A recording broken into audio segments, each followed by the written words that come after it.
सोचिए, क्या किसी की मौत हो जाए तो वह फिर से जीवित हो सकता है, वह भी तब जब उसकी गर्दन को ही काट कर धड़ से अलग कर दिया जाए।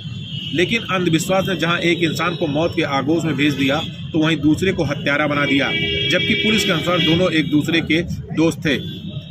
संगम नगरी प्रयागराज में अजीबोगरीब मामला सामने आया है। नैनी इलाके का रहने वाला युवक महाभारत में बर्बरीक का वीडियो देखकर पुनः जीवित होने की बात पर खुद ही अपने दोस्त से अपनी हत्या करा दिया। इसका खुलासा करते हुए पुलिस ने उस दोस्त को गिरफ्तार कर लिया, जिसने अपने ही दोस्त को तंत्र मंत्र और सिद्धि के चक्कर में मौत के घाट उतार दिया था। दरअसल पूरा मामला ये है कि आशीष दीक्षित और नितेश सैनी दोनों दोस्त थे, जिनकी मुलाकात उत्तराखंड के हर की पैड़ी पर हुई थी।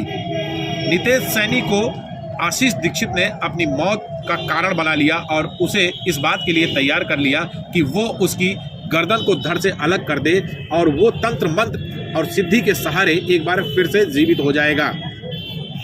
फिलहाल इस पूरे मामले का पुलिस ने खुलासा कर दिया और पुलिस ने नितेश सैनी को गिरफ्तार कर लिया।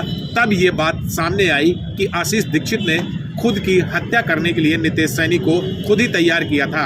आर्थिक रूप से वो परेशान भी रहता था और साथ ही तंत्र मंत्र और सिद्धि अंधविश्वास के चक्कर में भी पड़ गया था, जिसके लिए उसने नितेश सैनी को अपनी हत्या करने के लिए तैयार कर लिया। नितेश सैनी ने आशीष दीक्षित की गर्दन काट कर धड़ से अलग कर दी, क्योंकि आशीष दीक्षित को लगता था कि महाभारत में जिस तरीके से बर्बरीक की गर्दन कट जाने के बाद भी बर्बरीक जिंदा थे, उसी तरीके से वो एक बार अपने आप को फिर से जिंदा कर लेगा।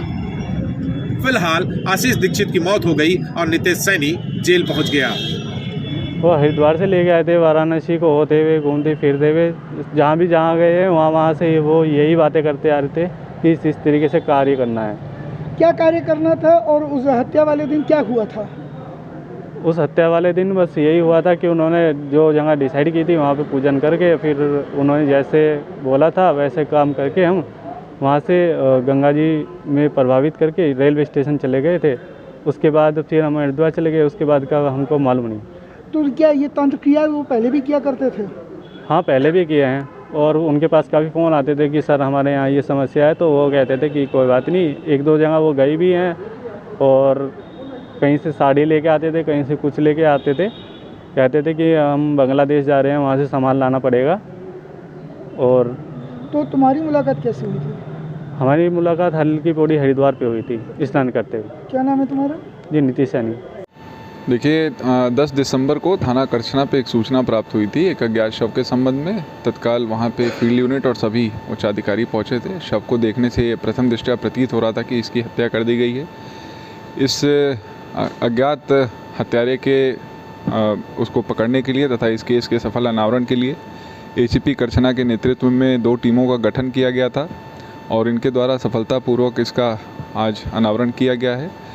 इस घटनाक्रम में संलिप्त एक अभियुक्त जो कि नितेश सैनी है, ये जनपद हरिद्वार उत्तराखंड का रहने वाला है, जिसे दिनांक 15 दिसंबर को हिरासत में लेकर के आज न्यायिक अभिरक्षा में भेजा जा रहा है।